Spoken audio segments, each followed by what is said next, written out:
Praise the Lord.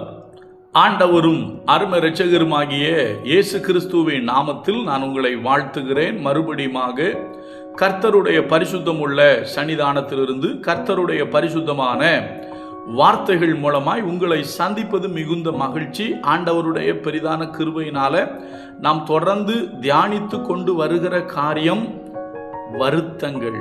நம்முடைய வாழ்க்கையில ஏற்படுகிற வருத்தங்கள், ஏதோ ஒரு நிகழ்வு, ஏதோ ஒரு காரியம் நம்மை வருத்தப்படுத்தலாம். ஒன்று நம்முடைய மனதை வருத்தப்படுத்துகிறது, சில காரியங்கள் நம்முடைய சரீரத்தை வருத்தப்படுத்துகிறது.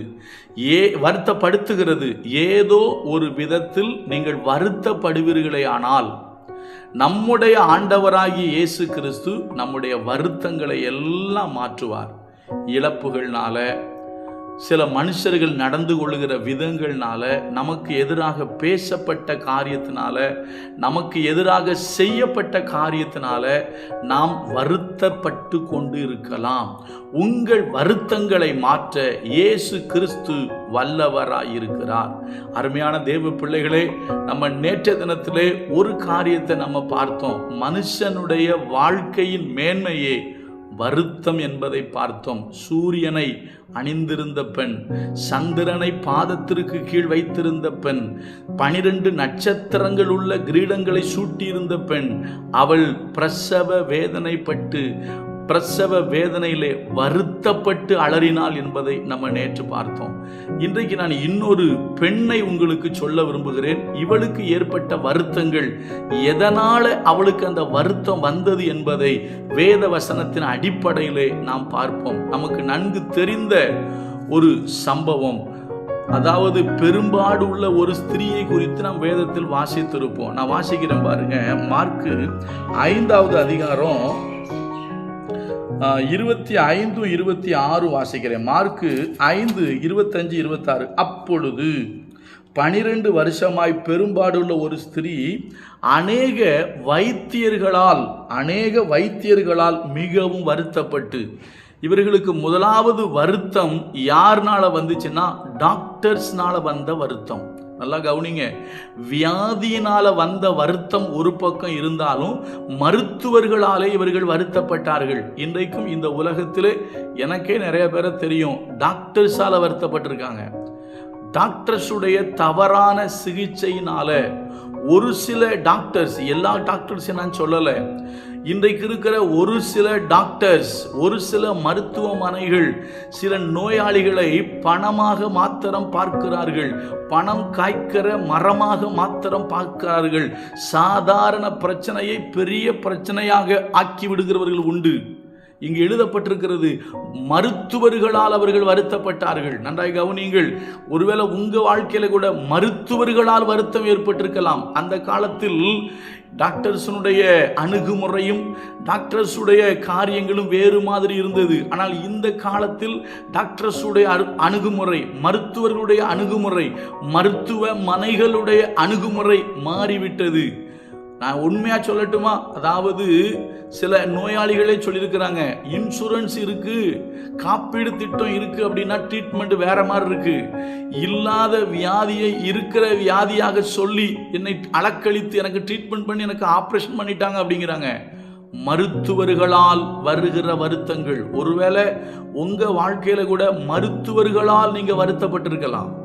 ஏன்னா இந்த அம்மா வியாதியினால வந்த வருத்தத்தை விட மருத்துவர்களால் வந்த வருத்தங்கள் அதிகம். அடுத்த ஒரு வார்த்தையை வாசிக்கிறேன் பாருங்க. அதே அம்மாவை பற்றி போட்டிருக்க அந்த வார்த்தையை மறுபடியும் படிக்கிறேன். தனக்கு உண்டானவைகளை எல்லாம் செலவழித்தும் சற்றாகிலும் குணமடையாமல் அதிக வருத்தப்படுகிற போது, பணத்தை எல்லாம் கொண்டு போய் கொட்டியாச்சு, ஆஸ்திகள் எல்லாம் வித்தாச்சு, தனக்கு உண்டானவைகளை எல்லாம் விற்று என்ன பண்றாங்கன்னா வைத்தியம் பார்க்கறாங்க. ஆனா ஒன்னும் சரியாகல. அதான் போட்டிருக்கு, தனக்கு உண்டானவைகளை எல்லாம் விற்றும் சற்றாயிலும் குணமடையாமல் அதிக வருத்தப்படுகிற பொழுது. இப்போ அதிக வருத்தம்னு ஏன் சொல்லுது? ஒரு பக்கம் வியாதியினால வருத்தம், இன்னொரு பக்கம் எதனால வருத்தம்? மருத்துவர்களால் வருத்தம். இப்போ அந்த மருத்துவர்களால் ஏற்பட்ட அடுத்த ஒரு காரியம் பொருளாதார இழப்பு. இப்போ பொருளாதார இழப்புனாலேயே இவங்களுக்கு வருத்தம். நல்லா யோசிச்சு பாருங்க. இந்த அம்மா கிட்ட நான் 3 காரியத்தை பார்க்குறேன். 3 விதத்தில் இவங்க வருத்தப்படுறாங்க. எப்படி? மருத்துவர்களால் வந்த வருத்தம், வியாதியினால் வந்த வருத்தம், அதனால் ஏற்பட்ட பொருளாதார இழப்புனால வந்த வருத்தம். எல்லாவற்றையும் வித்தாச்சு. எனக்கு தெரிஞ்சு சில பேர்லாம் மருத்துவ செலவுக்காக வீட்டை வித்து மருத்துவம் பார்த்துட்டு இன்னைக்கு வீடு இல்லாமல் இருக்கிறவர்களே தெரியும். எனக்கு உண்டு, எனக்கு தெரியும். அருமையான கர்த்தருடைய பிள்ளைகளே, இதில் நல்ல டாக்டர்ஸ் உண்டு. அவங்கள நான் ஒன்றுமே சொல்லலை. பண ஆசை இல்லாமல் உண்மையாகவே சர்வீஸ் மைண்டோடு வேலை செய்கிற நல்ல மருத்துவர்கள் உண்டு. அவர்களுக்கு மத்தியிலே இப்படி பேஷன்ஸை அலக்களிக்கிற, பேஷன்ஸை காசு காய்க்கிற மரமாக பார்க்கிற மருத்துவர்கள் உண்டு. அவர்களால் இன்றைக்கும் அநேகர் வருத்தப்பட்டு கொண்டிருக்கிறார்கள். ஒருவேளை நீங்க கூட ஏதாவது ஒரு டாக்டர்னால பாதிக்கப்பட்டு வருத்தப்பட்டுக்கிட்டு இருக்கலாம். ஏன்னா சில பேர் என்ன பண்றாங்க, ஒரு வியாதியை கண்டுபிடிச்சிட்டாங்கன்னா அதை உடனே சுகமாக்க மாட்டேங்கிறாங்க. ஒரு வியாதியை கண்டுபிடிச்சு உடனே சுகமாக்காம அதை அப்படியே கொஞ்சம் வளர விட்டுட்டு அதுக்கப்புறம் திடீர்னு ஒரு நாள் சொல்லுவாங்க, இது பயங்கரமாயிற்று, இதுக்கு வேற மாதிரி ட்ரீட்மெண்ட் பண்ணணும் அப்படின்னு சொல்லி. நல்லா புரிந்து கொள்ளுங்க.